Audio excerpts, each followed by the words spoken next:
for that alone, it's worth being alive. Yeah. Bravo. I have really great admiration for how you play it, genuinely, and I feel a real affinity with your way for the piece. I think maybe because we worked on the exposition, maybe we'll go straight to the development. Yeah, sorry. I think that one of the most difficult things about this piece, and probably this movement in particular, is that on the one hand, because it's so massive, you need to have an incredibly clear picture of the piece in mind, you know, so that you always know where you are in it, and you can sort of have a road map of your way from event to event to event. But at the same time, because it's a work of such absolutely extraordinary serenity in some ways. I mean, under the surface, there's a lot of stuff happening, obviously, but it's kind of implacable calm. It doesn't benefit from too much underlining, you know? And I think sometimes I thought you telegraphed some of the moments in the piece too much. That I think it's the kind of thing where you really need to know how the piece is shaped, but it's enough for you to know, that you don't actually want to tell the listener so clearly, because then you take away from this sense of something being as it is without being manipulated into its shape at all. So that's what I'd like to work on a little bit. And maybe we can start just the very end of the exposition, because I wanted to address the way into this extraordinary C-sharp minor. There's something about the fact that melodically the C goes up to the, and when this comes now, it's piano, which is almost passes for a loud dynamic marking in a piece with so many pianissimos and pianissimos. I also think that it's not a key that one expects to find in B flat. You go from 2 flats to 4 sharps. It's 6 links down the circle of fifths. So I think it's meant to be a kind of a foreshadowing of. So I wanted there to be more gravity. I mean, I think it was quite beautiful the way you played the opening, as if from so far away. But after, I think there's a certain sternness in, something, some kind of terrible will in it. Can you maybe get into it from just?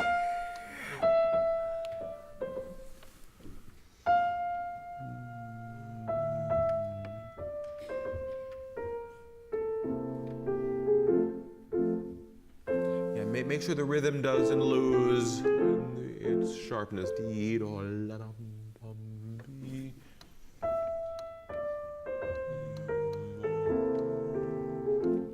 Listen to the C.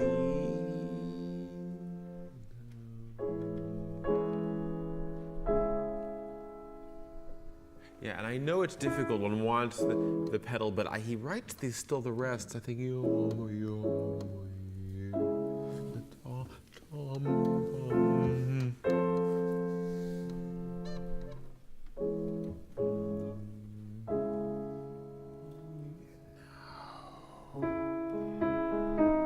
Yeah, and just as at the beginning I was talking about the fact that there should not be any kind of point of gravity there, I think also here I would aim at least there, if not to, but certainly at least to the second bar. Yeah, and I'm still wondering if the relationship between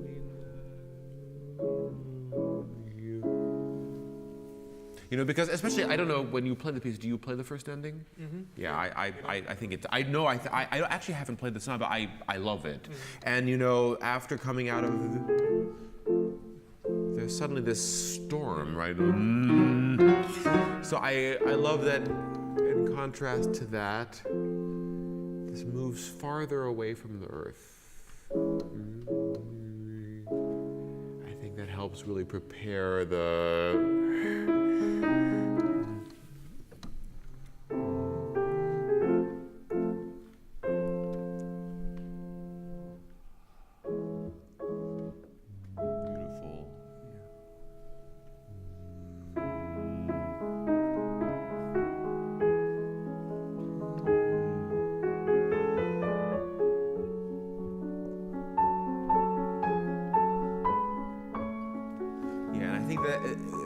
as rhythmically simple as you can be, I think, to create the sense of endless melody, that whatever details you want to showcase, you do it, with the detail of the sound. But basically nothing happens to the rhythm all the way. Jesus, I'm playing something wrong. No, just play. It's better for you to play than me.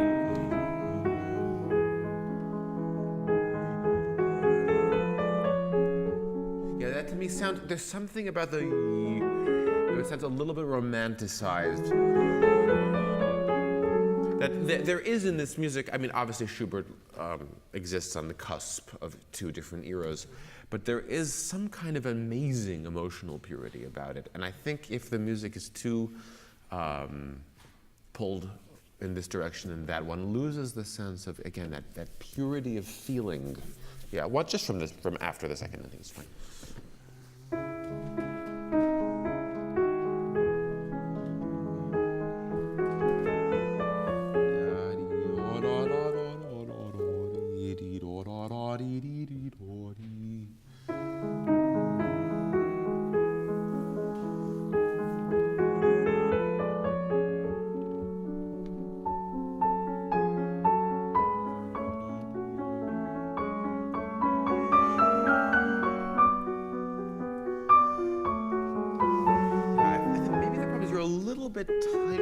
Production of sound. I think if we could be a little bit freer and more open.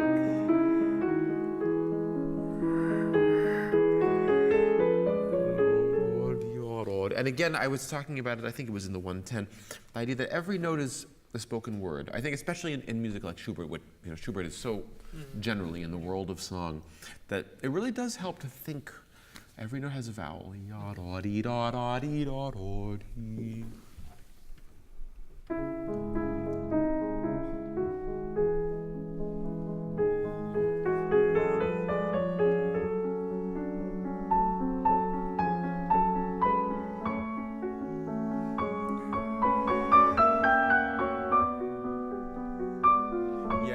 Can you feel, also because it's so beautiful, when the right hand is playing the sustained note,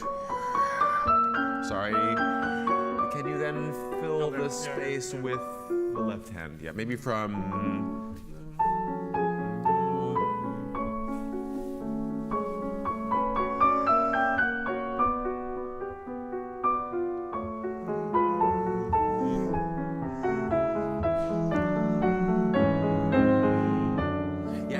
That's an example of, I mean, obviously this chord is, again, I was talking in the impromptu about the terror in late Schubert. There's terror in it, but I wouldn't telegraph it. I think if you can play with expectation,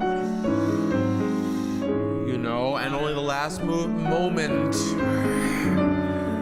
Yeah, I think it's funny that we all have this urge when we know that there's a great surprise in music to make sure everyone notices it, that therefore then we somehow eliminate the aspect of the surprise. So I think rather than prepare, experience it and then observe it when it happens, rather than telling us it's going to happen. Yeah.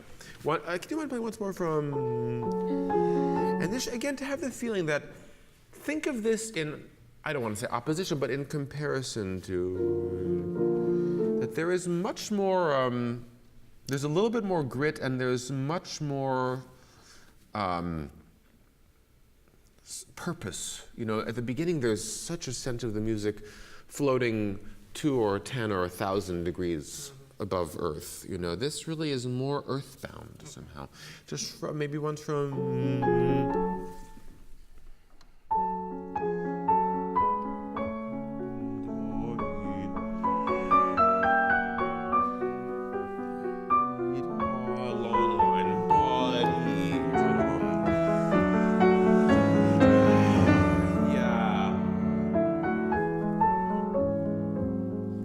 again, the same. I would love for you to believe in your soul that this was going to end. So is a kind of a surprise that brings delight. It's not going to bring the same delight if you. Again, don't tell us what's going to happen. Yeah.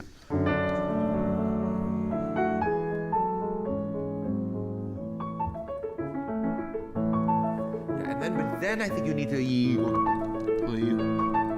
The articulation can be more sprightly. Again, as if there are springs in the keys getting you out of them. Also, the left hand.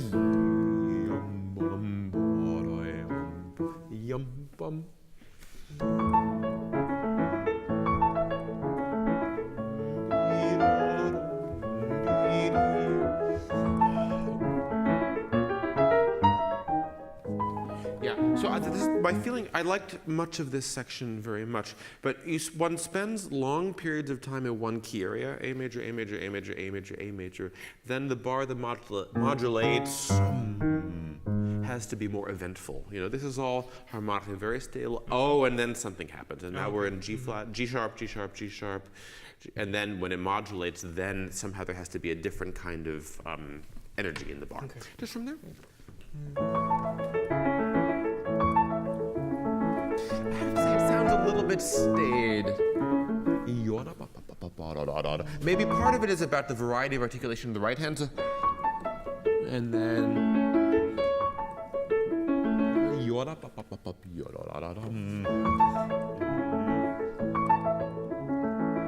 I also think that you need your balance is maybe a little bit towards the right hand. We need more of this because it's going to become the basis of. Which is, some more educated person is going to correct me, and I'm going to be really embarrassed, but I think it's a new theme. I don't think it exists in the exposition anywhere. You know, that's an unusual thing. I mean, it's a movement that's already so unbelievably rich with ideas and so expansive, and then there's brand new material. I mean, yola pa pa pa pa is obviously not new, but this, which becomes primary there, I don't think has any role in the exposition. So a little bit more of your attention on that.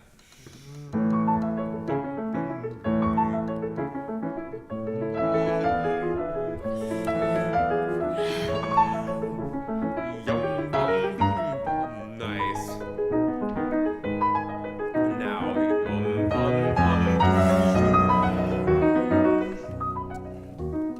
yeah. Can you have a more clear picture of A major, and then G sharp minor, and then B major? They're very different key areas, and there should be 3 different colors to go with them. I don't want to impose something on you. I think there could be any number of solutions, and I want you to come up with your own. But to me, they're a little bit too alike at the moment. So again, use these bars as springboards to take you to the sound world that you want to be in the next one.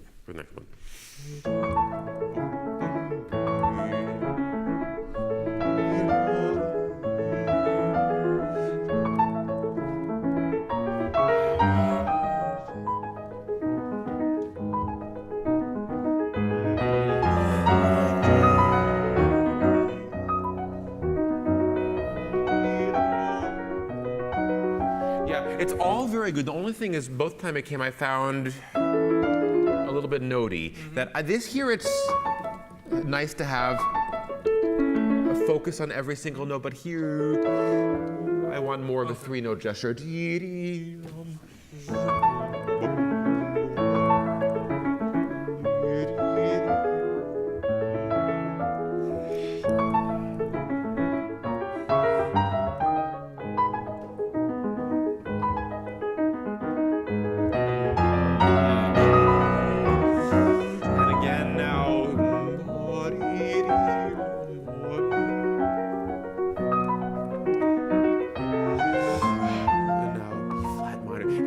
Quite an amazing modulation, right?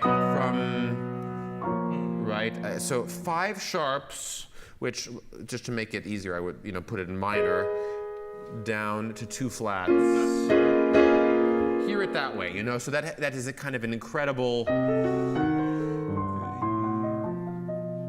you know, and the evolution is like lightning quick, right? Can you go once for the B major?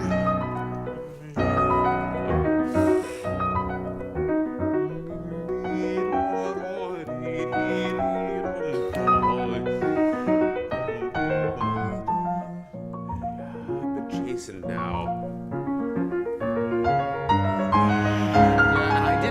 Yeah, so you have the A major and it's in piano, and then opens up, but then it goes back to piano for the G sharp minor, right? So then the G sharp minor moves to B major and it goes to forte, which is already quite a big difference. And then the B major goes to B flat minor, piano. But now, and this is a very quick evolution from piano in 2 bars up to fortissimo. So from I mean, it should be unbelievably exultant. It's, except for the first ending, which is, you know, kind of a law unto itself. It's the first fortissimo. Well, yes, for one single beat, right? I don't think it somehow counts. I mean, I know this is true, but this is a real arrival. So I mean, I really think that this should be a moment of unbelievable drama, and it begins with it again, the realization of this new material, right?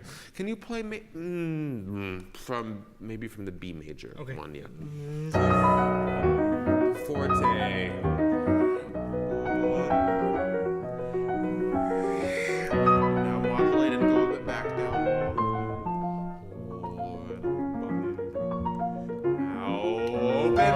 Open. Yeah, and I would say all the way. That's the high point. That even, I know that now, a bar later, it's pianissimo, but there is something in the atmosphere it's so wide-eyed and full of wonder. And I think you only get that through the feeling that the whole universe expands to contain something that it didn't contain previously. You know, that has to be really, you know, again, obviously I think structure is incredibly important, but in a movement that's 23 minutes long, really knowing what the critical moments are, the moments where things shift decisively, that's really important. And you know, this is, for me, definitely one of them. Within the development, you've got this, you have this, and you have this. Those are for me the support beams, right? Maybe from the B flat minor.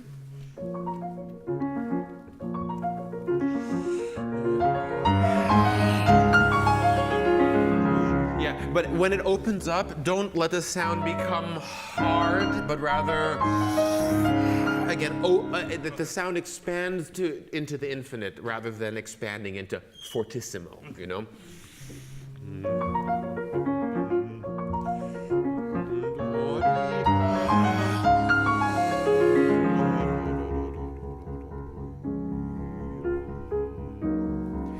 Yeah, very good. And I think to make these slurs happen, the first note needs to be plusher.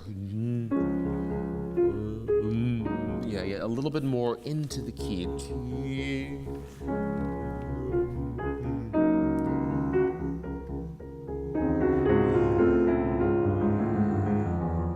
So I think, obviously, bit by bit, an element of real danger is going to come to the fore. So I think that already is foreshadowed, right? So that the right hand has this wonderment in the sense of exploit, and then so that there's already some sort of sense of conflict. Yeah, once from there. Yeah, not too short, I would say, a little bit more brushed and spoken.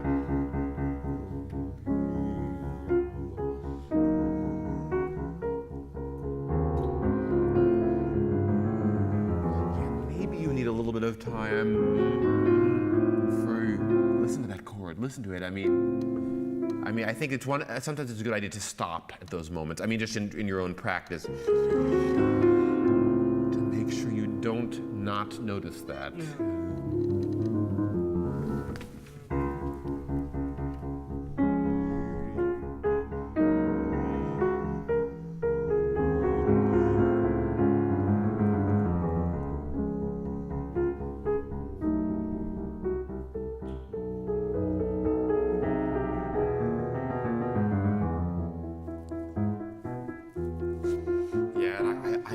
So that doesn't happen in the first two times. We don't get the introduction of the second note.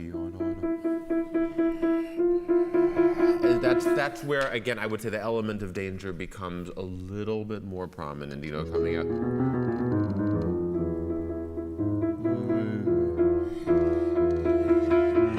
That I really want the sense of clash 8 times in a row. Yeah. Let's do the whole thing again.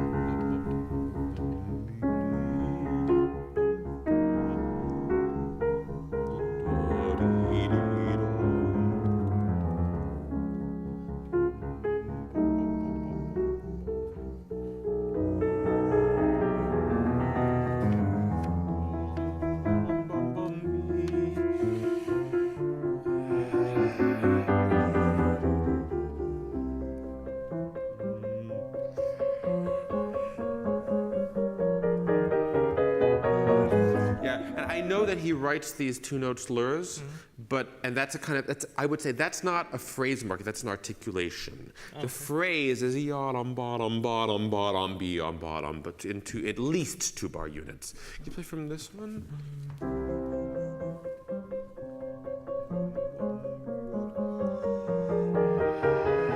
And go on. Yeah, because before it was all with and then you hit a new now yadam bottom bottom bottom b and it goes on and again and and again and again and again and again. The sense of accumulation, whereas with the layers piling onto one another. Once there, together.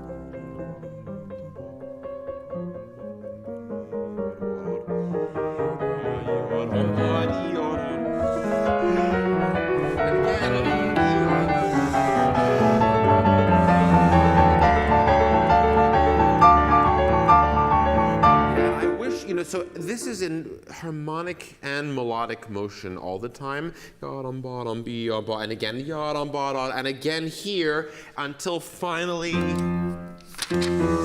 get here and you land. That it doesn't move. We get the D pedal, D. And the insistence on that D, don't play ugly like I just did, but it should be terrible. There's something, foreboding is not even the word, it's more than foreboding even. But once more from here.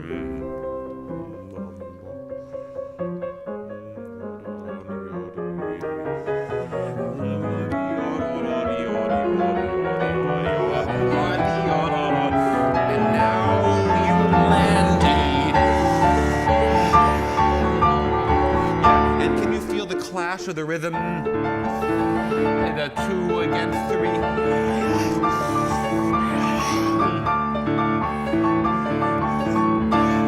Right? Just from there, it's fine. Yeah.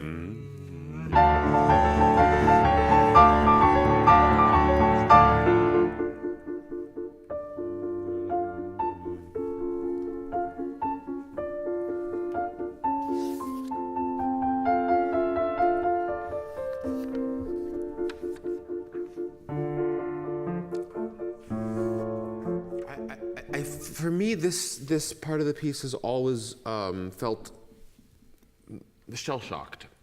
That's the quality I'd like. That when this similar material came earlier, it moved, right?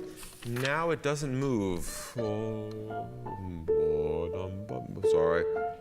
The opening note in the bar does, but basically it's stuck in place, and again.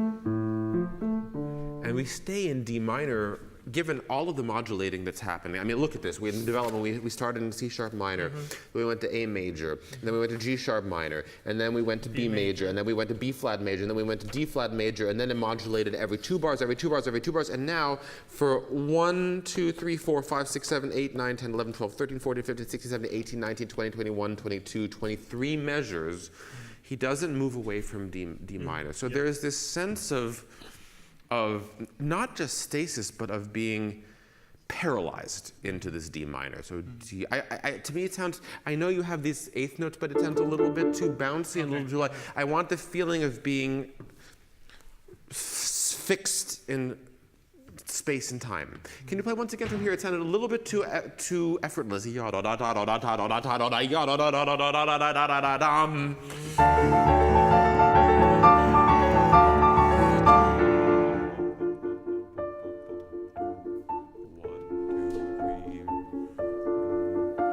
now it tries to find a way, but no. Yeah, and I think because of this harmonic paralysis, as little moving around as possible. Because that if there's a sense of nothing happening and nothing happening, that is what will make this really like the most extraordinary thing that has ever happened yet.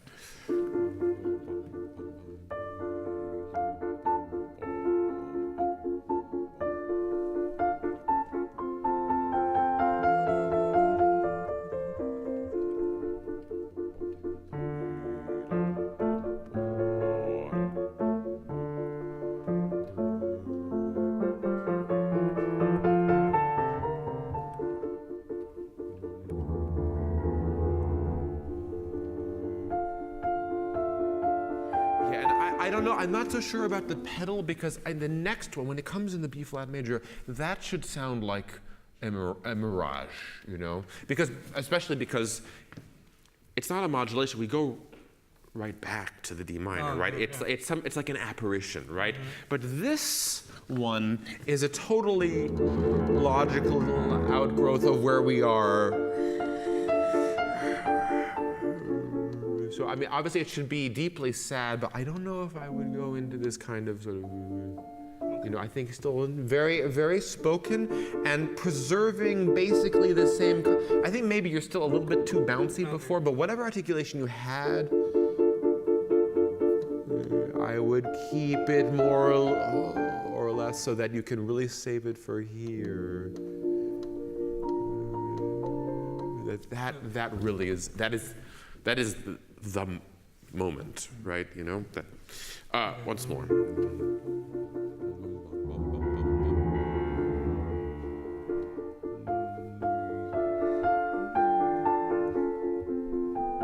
Yeah, and enough substance on this note that we feel it evolve as the bass changes. That's unbelievable. I mean, it was completely unbelievable what happens to it. Once again.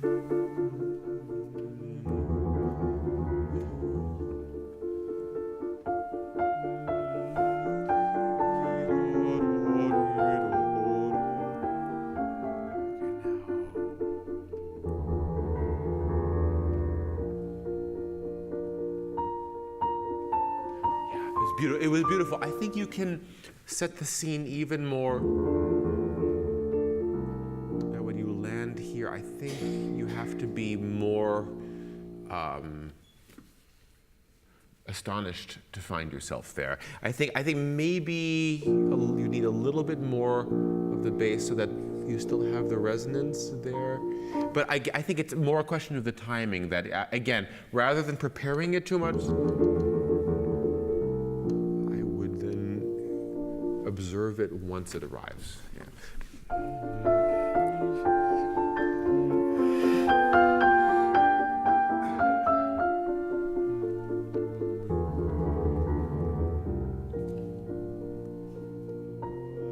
Good. No, don't underline anything. No. Just allow it to happen. A triple piano. This is where you actually. You make sure that the sound always has a lot of substance so that you save that ghostly sonority for this moment. It has to be emanating from some other planet, really. Yeah.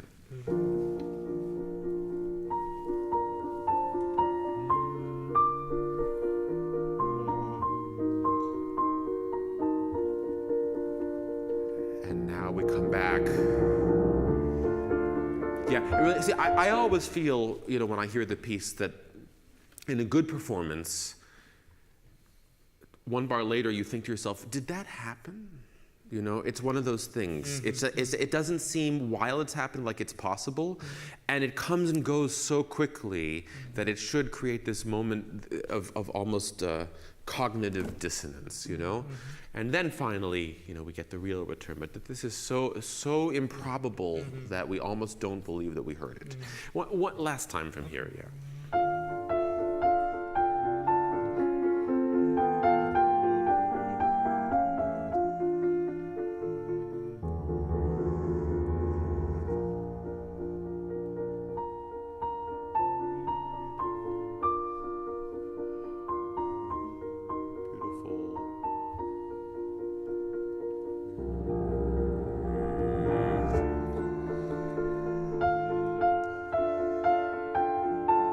Anticipate what's coming. Only now. Yeah, and it's beautiful, but a little bit notey. I think you can always aim towards the next high note.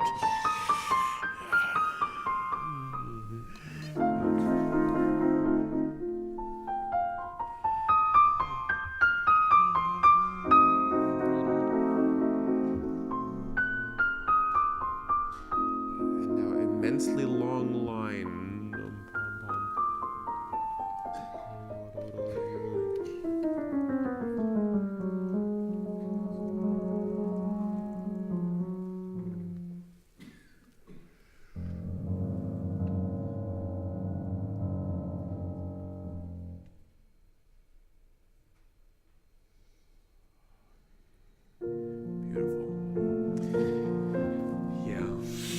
I think unfortunately we're going to have to stop at that point. But that's, you know, it's such a difficult thing because, again, I'll come back to what I said at the beginning, that you need such incredible, almost laser beam clarity about how the piece is shaped, because otherwise a listener could so easily get lost in it. I mean, it is so immense in length, in emotional scope, in variety of harmonic language, but at the same time, it needs an incredibly light touch. That it's the kind of thing that it is. You could break it just by touching it, you know. So I think the way to work on it is to accumulate the knowledge and the understanding, and then when you play it, to let go of all of it and to let the music happen without any sense of any manipulation or controlling it whatsoever. But honestly, I meant what I said at the beginning. I had great admiration for how you play it, and it was beyond admiration. It was very moving. Really, bravo. Thank you very much. Yeah.